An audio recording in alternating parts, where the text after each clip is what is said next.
Hello and welcome to Tête-à-tête with Tiwa. I'm Tineke. And I'm Wally. So, today we're going to talk about love. Why'd you put your face like that? No. I'm listening. I'm none the wiser at the moment. You're none the wiser, yes. So, this actually came out of a conversation I was having with someone, and she was saying, but how do you know if he loves you? And I thought that was a very interesting comment because how do you know if someone loves you? Women like I've stuck around this long. No. So that. Oh my God. So that's different between you and me because obviously we've got a history. Okay. But I mean, this is just someone who is newly in a relationship, if you like, relatively new in a relationship. And she was like, well, how do I know if he loves me? I know he likes me. Do you know what I mean? So she knows he's fond of her and whatnot, but how does she know if he loves? And especially since you men are not particularly good at being vocal. And then even when you're vocal, sometimes we're like, is he just saying it because we don't even know if you're genuine in your vocality? Well, because there's something in the psyche of a woman that thinks that every time a man expresses that, he's onto something else, and he's just using that as a decoy.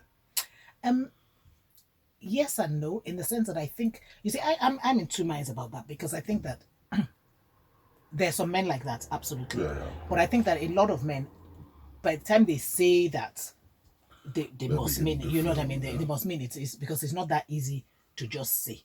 I don't think. Apart from those type of men who are using it as a particular. Yes. So, how do you know?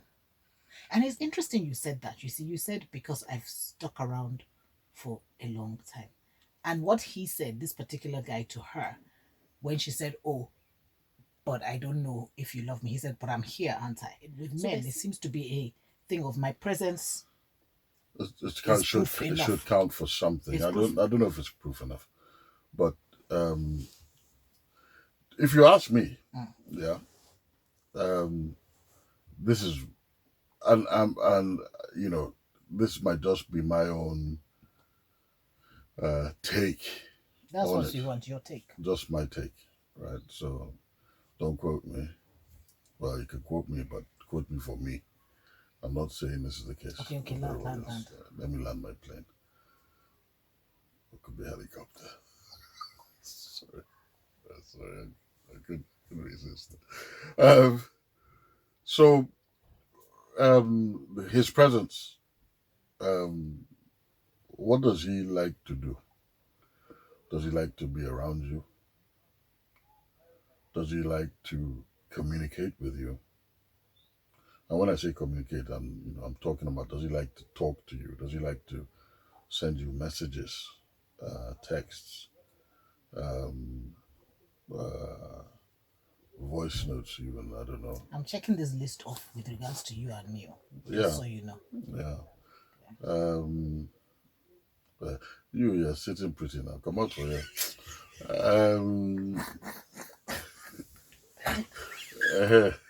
You're sitting pretty. Oh, my life. I'm sitting pretty. All right.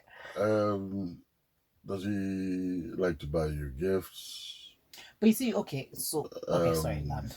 Does he pay attention to the things that you like? Does he try to please you? Does he try to make you happy? Does he have concern for your well-being? Does he look out for your well-being? You see, these are things that will give you an indication that the person cares. And is leading towards loving you. You see, there's something about, I think, like I said, I'm just speaking in my own understanding. Love is sacrificial. Mm-hmm.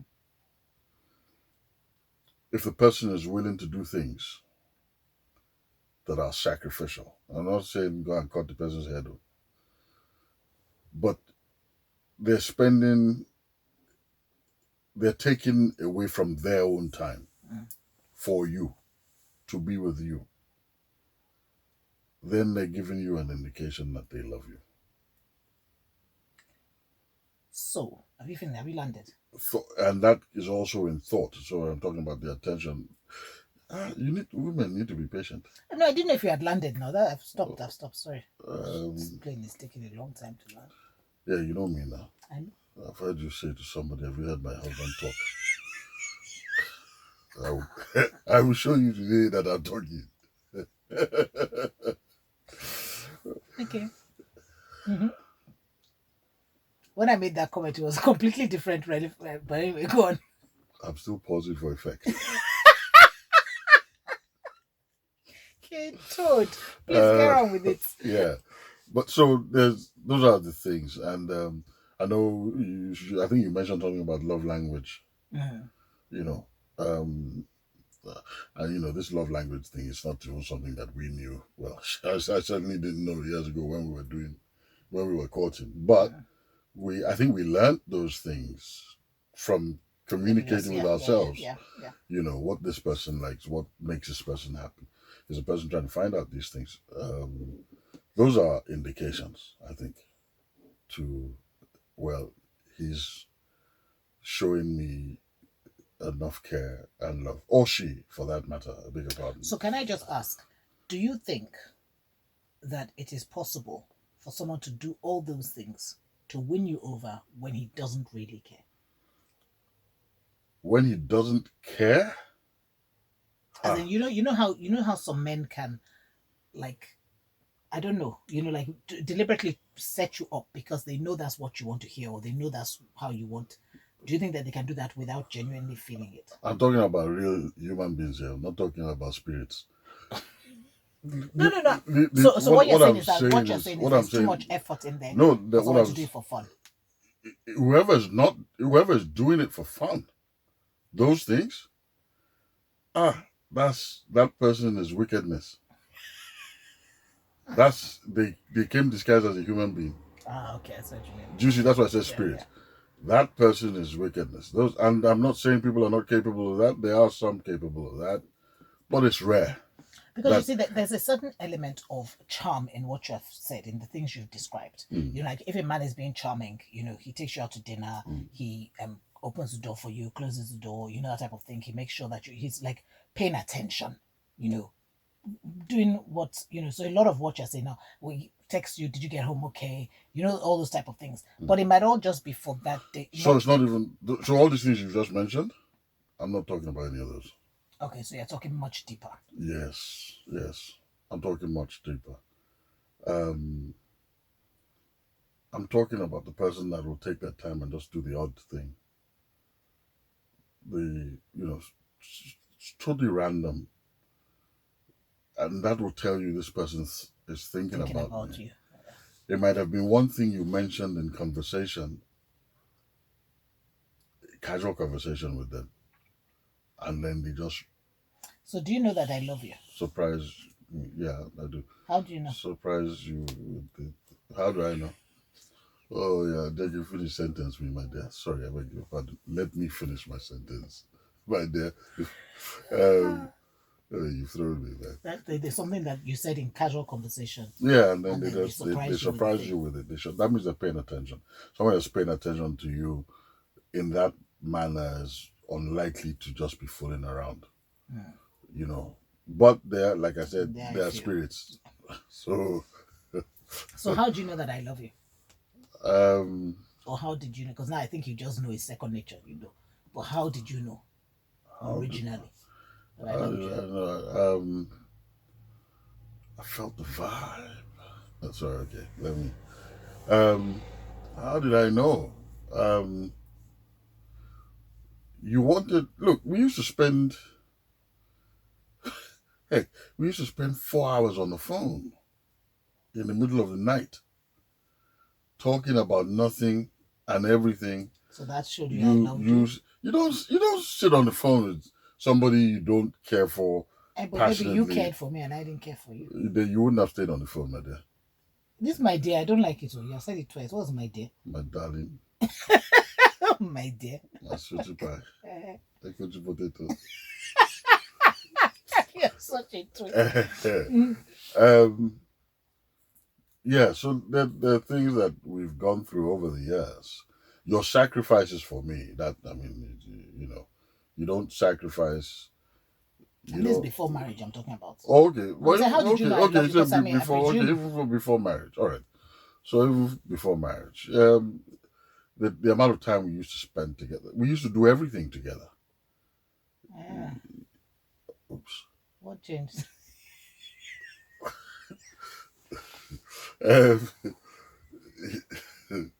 Sorry, your fault. Oh my gosh.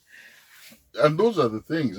It's time. I think a lot of it's got to do with time. Time, yeah, I agree. I think time is a key thing because that's like our biggest asset. Yeah. And most expensive, yeah, most precious. time. And so we'd spend time together doing absolutely everything and nothing.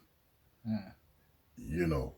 And and then the little gifts and so on and so forth. But even though for me those things are not necessarily an expression of it, I think it's more to do with the immaterial things. Yeah. Those are the things that I think are the impacts of love. Because anybody with resources can give you material. So you see, it's interesting because I have a recollection of a particular night when I knew this boy loves me. Oh wow! Do you know what night that was? I have no idea. Yeah, and you see, and it's funny because it's nothing to do with any of the things you're saying. And of course, all of the things you're saying existed. Right. So it's not like I didn't know you love me, but it was almost like that day sealed. That I was like, nah, this bloke, he loves me. Okay, what was it? Please, you want to know? Yeah, I do want to know. So I don't know if you remember, it was one night I had really, really bad period pains, and you were supposed to be going home. So you take me home to Hendon, and you were supposed to be going home, basically tuck me in and go home. And I woke up at like I was in so much pain, and I woke up at like 3 a.m. to see you sitting at the side of the bed, just watching me. Like literally, you didn't go home. You just sat there watching me. Like I don't know what you are doing. Whether you're watching me, whether you are touching me, whether you are praying for me. I don't know what you are doing. But I just woke up to see you sitting there, just looking at me, and I was like, "Wow, this guy loves me." Wow. He didn't even know that. Because it came naturally. But you see, but that for me, and so it's not that everything you are doing, but it was almost like that you bothered. I guess we had agreed that you would tuck me in, give me medicine, whatever, go home. Yeah.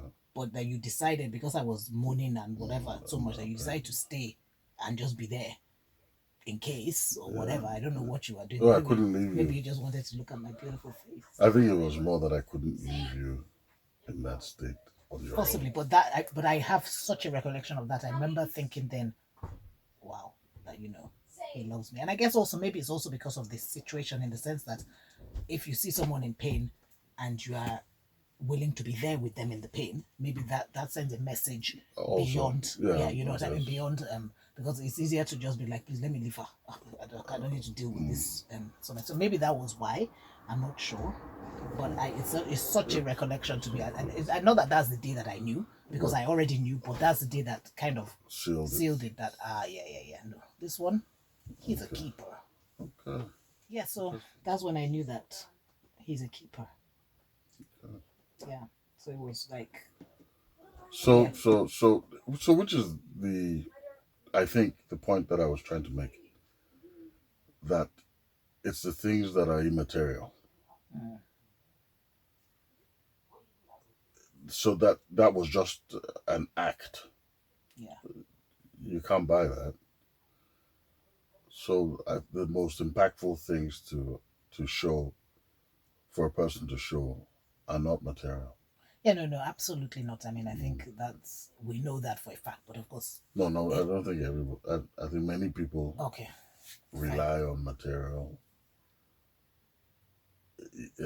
Yes. Who is this? Well, maybe this. Sontek Zuberi. What's his name? That says the most important things cannot be seen with the eye, but with the heart.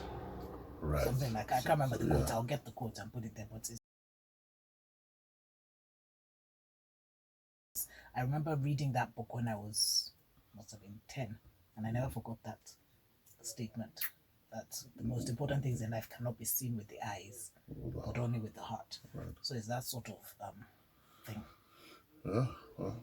Okay. So I guess the way that you know if someone loves you or not is from the way they treat you, the way they act. There is something to be said about the five languages of love, which, if you go to, there's a website which is called Five Languages of Love, I think, and you can do a test to find out what is your predominant language. So, I mean, effectively, what that says is that there's certain ways that people understand love better. So, for example, you might like receiving gifts, and that's the way that when somebody gives you a gift, you know that the person loves you. That's how you interpret it. That's what love is to you. Whereas somebody else might like physical touch, and that shows that, so there are different ways. There are five languages of love, and there are different ways that. So if the person that likes, the tendency is to give love the way you like to receive it. So if I like to receive gifts, I would tend to give gifts. But that's not the right way to do it, because if he doesn't like to receive gifts and I'm giving him gifts, he's going to be like, why is she giving me all this stuff, but she's not holding my hand, if his own thing is physical touch. Yeah. So, it's about understanding your partner's love language. It's a very useful tool for all things, even for understanding your children's love language. It's just to love, so that you show them love in the way that they understand that it is love. And like Wally said, we kind of worked that out ourselves, because the five languages of love wasn't written down as a thing then. But it's very important, I do think, because sometimes people, they receive the love, if they don't know that is love you're giving them. And that's why there's this thing I've seen recently that says sometimes love can be asking you if you've eaten, asking, written a different, because there are different ways that people will show love, and you might not recognize it as love if that's not how you know love or expect love or receive love. So yeah, that's just a sidebar. But if you go, just Google it, five languages of love. Very useful stuff there. Okay. Attention. What's attention? The amount of attention a person pays to you. Okay. This is, we are continuing on how you know a person loves you. No, because you said they're asking you, have you eaten? And I was thinking, oh, okay. What does that fall under? Yeah. Everybody asks you, sorry, just like in Nigeria, everybody asks you, have you eaten? It's a general question. I don't think it leads to love.